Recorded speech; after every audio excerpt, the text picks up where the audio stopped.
আসসালামু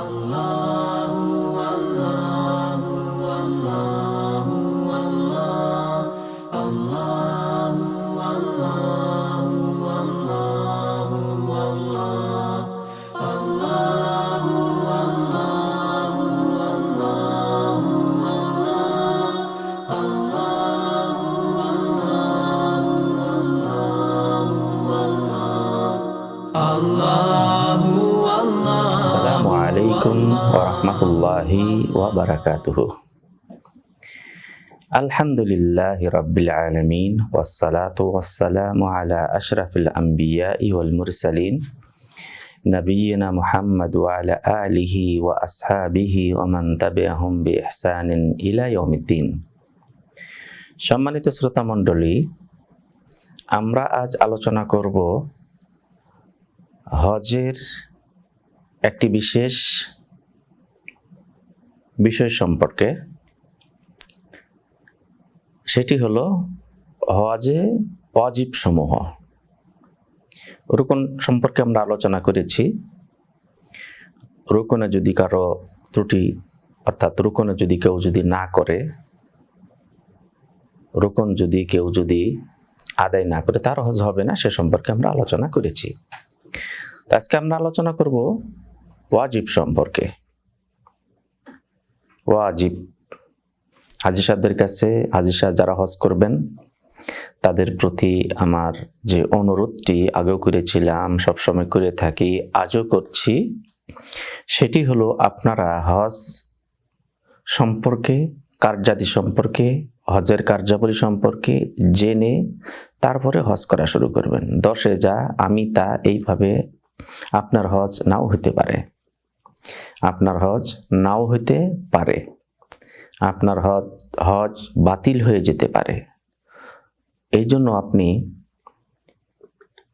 কয়েক বছর থেকে অক্লান্ত পরিশ্রম করে হজে আসলেন, কিন্তু হজের এই দিনগুলিতে আপনি কাজগুলি সুন্দরভাবে সম্পন্ন না করার কারণে আপনার হজ যেন বাতিল না হয়, এদিকে লক্ষ্য রাখবেন। তো আজকে আমরা যে আলোচনাটি করব সেটি বলেছি কি এই সম্পর্কে, ওয়াজিব সম্পর্কে। তো আমরা বলেছিলাম এহরাম বাঁধা রুকন, এহরাম বাঁধা রুকন ফরজ, আর মিকাত থেকে এহরাম বাঁধা হলো ওয়াজিব। মিকাত থেকে এহরাম বাঁধা ওয়াজিব। আপনি যদি জেদ্দা থেকে করেন, তাহলে আপনাকে জেদ্দা অবতরণের কিছু আগেই আপনাকে করতে হবে। আপনি যদি বিমানে আসেন, তাহলে জেদ্দার আগেই আপনাকে এহরাম বাঁধতে হবে। তাহলে মিকাত থেকে এহরাম বাঁধা ওয়াজিব।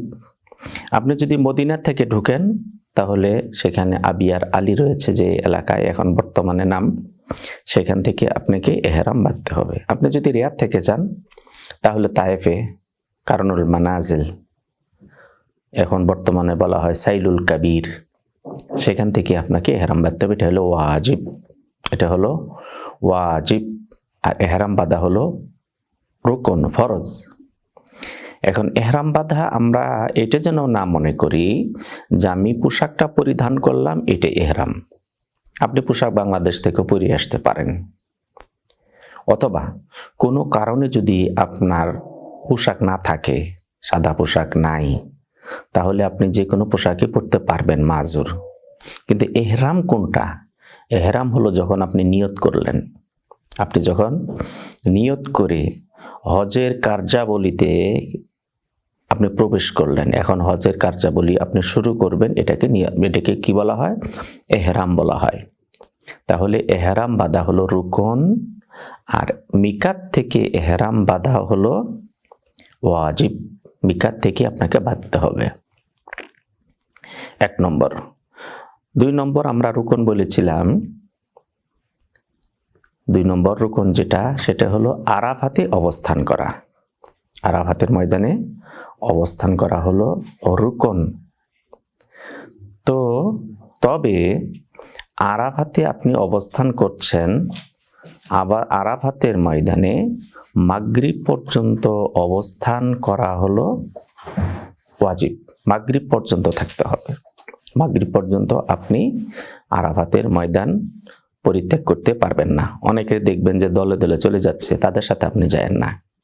আপনি যদি মাগরিবের আগে যদি আপনি বের হন তাহলে আপনাকে জরিমানা দিতে হবে। 3 নম্বর হলো আপনাকে মুজদালিফায় অবস্থান করতে হবে। আমরা যখন আরাফাত থেকে রওনা দিব, হাজী সাহেবরা রওনা দিবেন, সেই রাত্রিতে গিয়ে মুজদালিফায় অবস্থান করা হলো ওয়াজিব। আমাদেরকে মুজদালিফায় অবস্থান করতে হবে। এরপরে সকালবেলা আমরা রওনা দিব, রওনা দিয়ে গিয়ে পাথর নিক্ষেপ করা হলো ওয়াজিব। পাথর নিক্ষেপ করা ওয়াজিব। প্রথম দিন, দ্বিতীয় দিন, তৃতীয় দিন, যে কয়দিন পাথর আপনি নিক্ষেপ করবেন, প্রথম দিন একটাকে মারতে হবে, এরপরের দিনগুলিতে 3টাকে মারতে হবে। এগুলি হলো ওয়াজিব কাজ। এরপরে মিনাতে আইয়ামে তাশরিক, এই দিনগুলি মিনাতে অবস্থান করাটাও কি ওয়াজিব। মিনাতে অবস্থান করাটাও ওয়াজিব। মাথার চুল আপনি ছোট করেন অথবা মুন্ডন করেন, সেটাও ওয়াজিব।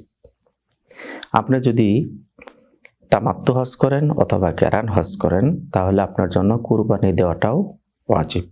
কুরবানি দেওয়াটাও কি ওয়াজিব। এরপরে আরও একটি ওয়াজিব থেকে যায়, সেটি হলো বিদায়ী তওয়াফ করা। আর একটা ওয়াজিব থেকে যায়, সেটা হলো বিদায়ী তওয়াফ করা হলো ওয়াজিব। আপনাকে সুবিধার্থে আমি সংক্ষেপে বলছি। মিকাত থেকে এহরাম বাঁধা হলো ওয়াজিব। আরাফাতের ময়দানে মাগরিব পর্যন্ত অবস্থান করা হলো ওয়াজিব। মুজদালিফায় রাত্রি যাপন করা ওয়াজিব। কঙ্কর নিক্ষেপ করা ওয়াজিব। মাথা মুন্ডন করা অথবা ছোট করা ওয়াজিব। কুরবানি দেওয়া ওয়াজিব। আর আরাফা যেই মিনাতে রাত্রিগুলি যাপন করা ওয়াজিব। আর শেষ ওয়াজিবটা হলো কি? বিদায়ী তওয়াফ করা। তাহলে এগুলি আমরা মুখস্থ করব এবং সেইভাবেই আমার হজটা আমি উদযাপন করব, হজটা আমি পালন করব, হজের কার্যাবলীগুলি আমি সমাধান করব।